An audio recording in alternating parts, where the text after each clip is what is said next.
primera autoridad. Es bueno detenernos allí un poquito porque era una de nuestras inquietudes. Se ve mucho en cualquier sector, el vecino agarra, ¿no?, a este presunto delincuente y le entra a palos, a patadas, a trompadas y luego entonces decide qué hacer con él ante la justicia. Eso por un lado. Por otro lado está el silencio y la complicidad. ¿Y a qué me refiero? No, yo no me voy a meter en eso. Ay, no, ellos que resuelvan su asunto. No fue a mí que me robaron, no fue a mí que me mataron, no fue a mí que me golpearon, no fue a mí que me asesinaron. O sea, son situaciones que poco a poco debemos ir entendiendo, sensibilizarnos, pero hacer justicia en el sentido propio de la ley. ¿A qué me refiero? Si callamos, y eso pasa con el tema de violencia de género, si callamos, estamos siendo cómplices. Tú querías decir algo en torno a la denuncia.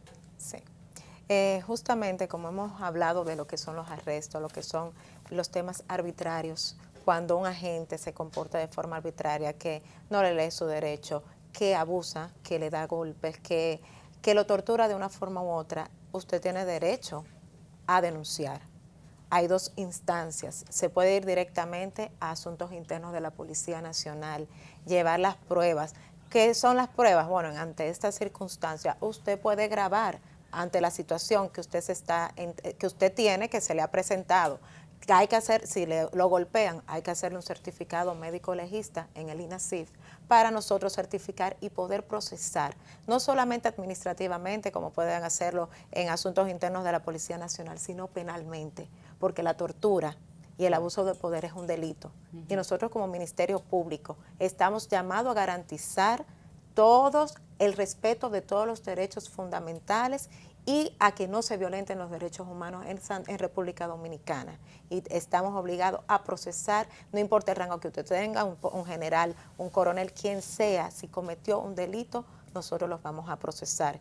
Y usted como ciudadano tiene que denunciar. Claro, sabes que ahí veo diciendo que no a Mercedes, y es que me lo imagino, porque está también la complicidad de los mismos policías. Pobre Vaqueró, que ahí le censuraron el tema del hombre gris. Yo no veo nada de malo en el tema, entiendo que donde hay manzanas buenas también existen unas cuantas podridas que dañan toda la canasta, y eso se da en los medios de comunicación, en la policía, en la misma comisión. Tienen que haber dos o tres personas allí que no hacen su trabajo de forma debida. Pero ¿qué pasaría, te pregunto, Harold, si todos los ciudadanos y ciudadanas, discúlpame, lanzo la pregunta, hacen la denuncia, se van por la vía correcta, exigen el cumplimiento de la ley, van a borrar, van a quemar 200, 300 expedientes? No, entonces hay que hacerlo para ir cambiando el curso de las cosas. Claro. Yo lo que quiero es diferir de la magistrada y no recomendarle de manera responsable de que un ciudadano que se sienta atropellado ir a la policía por parte de un agente policial ¿Para dónde no va? vaya a asuntos internos, porque la lógica de la investigación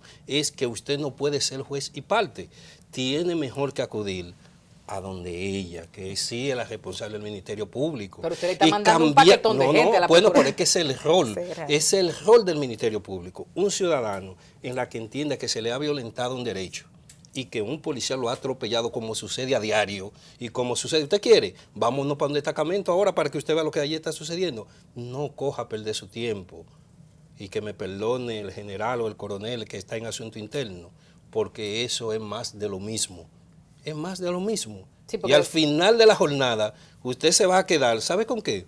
Con que usted corre el riesgo de ir a asunto interno de la policía y por detrás, entonces viene el policía, como tenemos nosotros cientos de denuncias en la comisión, de que entonces cuando van a asunto interno, entonces el problema es mucho más grave para el ciudadano que denunció. Entonces ese es el problema, Ministerio Público.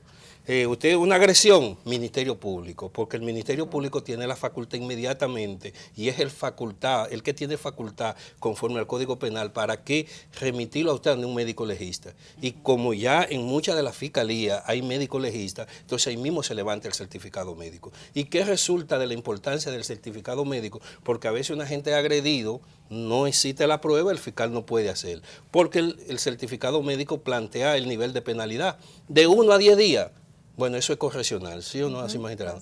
Si pasan de los 10 días, entonces es un asunto mucho más grave. Entonces hay que pedir medidas, pero lo avala con el certificado médico.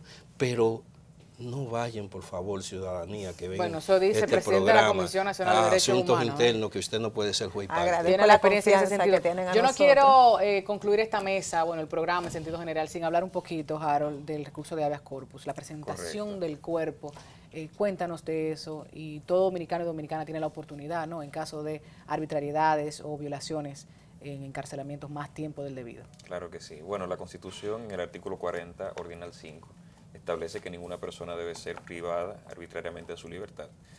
Y lo que condiciona es que, bueno, en caso de que se haga con razones o motivos suficientes, debe ser puesta a disposición de la autoridad judicial competente en el plazo de las 48 horas. Eso pasó casi íntegro al Código Procesal Penal y es así como debe ser.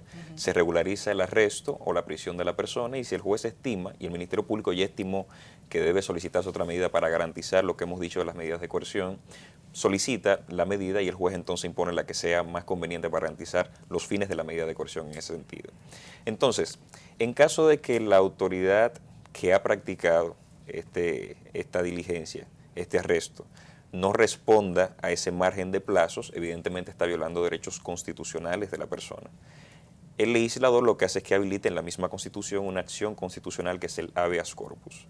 Y con esta acción constitucional le da la oportunidad a la persona de acudir ante una autoridad judicial competente que haga cesar esta privación arbitraria de la libertad y que obligue a esa autoridad que tiene la persona, ya sea el responsable de la detención o del arresto o el encargado del recinto en el que esté, a presentar el cuerpo, que es como se entiende el concepto de habeas corpus, la presentación del cuerpo, sin que éste, por cualquier formalidad, pueda decir que no se debe cumplir el mandamiento de habeas corpus. Claro. Es un procedimiento muy sencillo. Inmediato, no puede ser prorrogado. Claro, debe ser sí por escrito, pero puede ser cualquier día, a cualquier hora, ante cualquier juez que responda al mandamiento del habeas corpus. Es una garantía constitucional para garantizar, valga la redundancia, el derecho a la libertad personal de todas las personas que habitamos en el país mientras el Poder Judicial puede ejercer jurisdicción.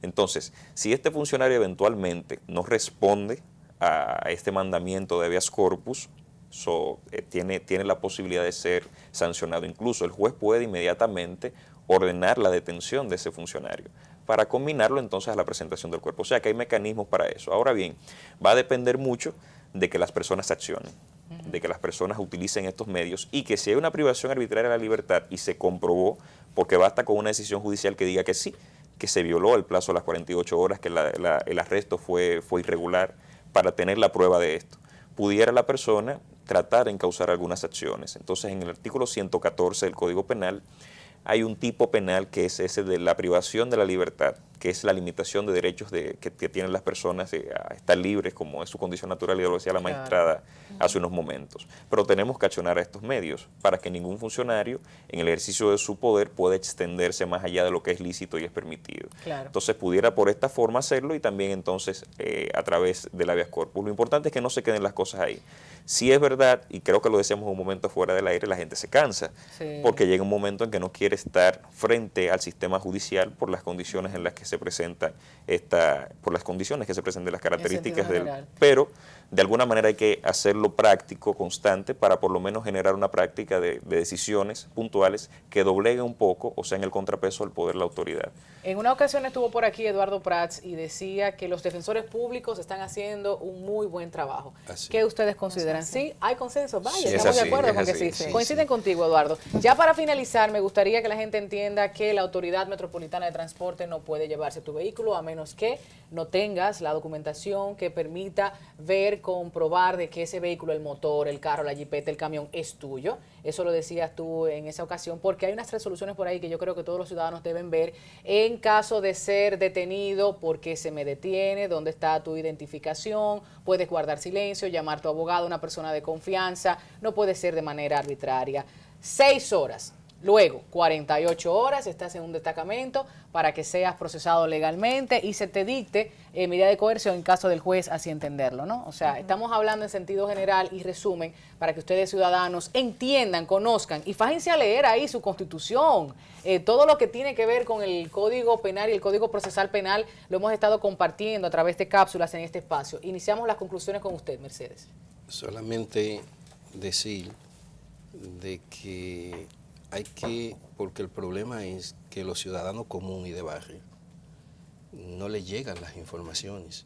Entonces, hay que buscar el mecanismo de las instituciones responsables. Por ejemplo, ¿quién conoce la Constitución?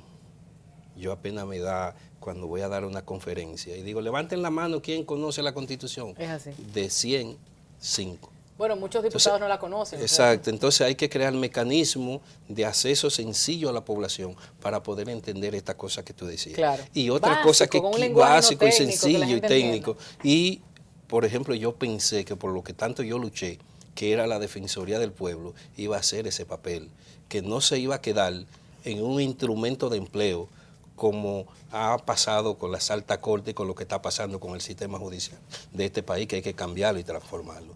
Y por último, decirte, fíjate, hay una contradicción que se ha ido un poco enderezando, es que las 48 horas que tú hablabas están en el mismo código, inclusive la distribuye y dice, porque a veces se cree que esas 48 horas del Ministerio Público, no, esas 48 horas están divididas, 6 horas la policía, creo que 24, o la que le demos al Ministerio Público, y de las restantes para completar las 48 horas del juez. Entonces, ¿qué pasa? Que se ha estado violentando un proceso, porque entonces me dicen 48 horas y después que me llevan al juez al cumplir las 48 horas, pero no se pudo conocer, entonces los abogados penalistas, ¿qué pasa? Lo presentamos ya cuando el plazo está prácticamente vencido, pero si ya entró el expediente, te quieren decir que la 48 horas no fue vencida. Pero entonces el abogado que lo va a defender, y como es natural, para hacer una defensa técnica, entonces no tiene los instrumentos, tiene que pedir aplazándolo, y el tipo se queda preso, claro. Y supuestamente ya se ha legalizado una prisión, cuando es una prisión ilegal, porque las 48 horas es para el juez decidir si realmente me mantengo en prisión o me ponen en libertad.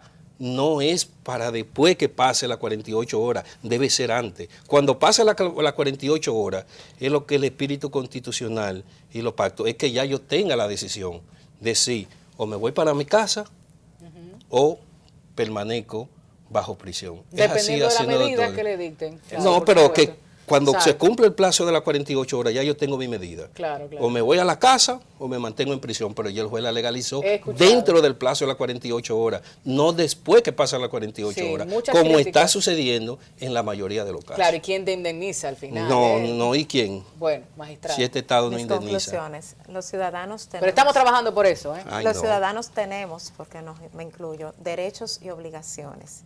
Lo importante es resaltar que cuando nosotros conocemos nuestros derechos y conocemos las vías por cómo reclamarlos, tendremos una mayor seguridad, tendremos un mejor país, un Estado más democrático. Por eso invito a que denuncien, a que cuando se le violenten sus derechos fundamentales, hagan sus denuncias. Y nosotros como Ministerio Público responderemos en la medida de las pruebas y las leyes que nos permitan hacer cumplir y que le permitan a ustedes garantizar sus derechos. Así es. Ahora. Bueno, yo creo que cada decisión de la autoridad que se hace con apego a la ley legitima ese poder de la autoridad. Entonces, una práctica constante en el país que procure una buena acción, una buena práctica de cada uno de los actores intervinientes en el proceso va a tener los resultados que esperamos y precisamente aquellos por los cuales nos quejamos porque aún no los tenemos. Yo no creo que sea algo exclusivo de atribuir responsabilidades a un actor u otro, sino ver dónde está el problema y que cada uno asuma sus responsabilidades. Queda en manos de los ciudadanos empoderarse de esas herramientas que les dejan tanto la Constitución como las leyes adjetivas para poder impulsar ese proceso de cambio. De alguna manera, esa fuerza social que se puede ver vulnerada en sus derechos debe tener conciencia de que los tiene y de cómo debe hacerlos valer. Y también no dejemos de lado que retomemos de alguna forma esa educación desde las primeras bases de la formación de los dominicanos, para que todos y todas sepamos qué nos corresponde y cuáles son los límites de estos derechos que tenemos desde muy tempranos momentos de nuestra formación. Recordemos que en algún momento se suprimió la moral y cívica de las escuelas y creo que puede ser una buena oportunidad para saber a qué nos atenemos y a qué tenemos derecho. Así es, gracias Harold Modesto, Danisa Cruz, doctor Manuel María Mercedes por acompañarnos en este espacio. Desafortunadamente los grandes cambios de las sociedades ameritan sangre y sudor. Y digo desafortunada porque no hay nada mejor que un movimiento holístico, humanista, pacífico, que pueda llevarnos al consenso, al entendimiento entre las mujeres, los hombres de una nación. Ojalá sea así, pero la mayor responsabilidad recae en nosotros y nosotras. Vamos a entenderlo. Será entonces hasta la próxima semana. Gracias por acompañarnos en Así las Cosas.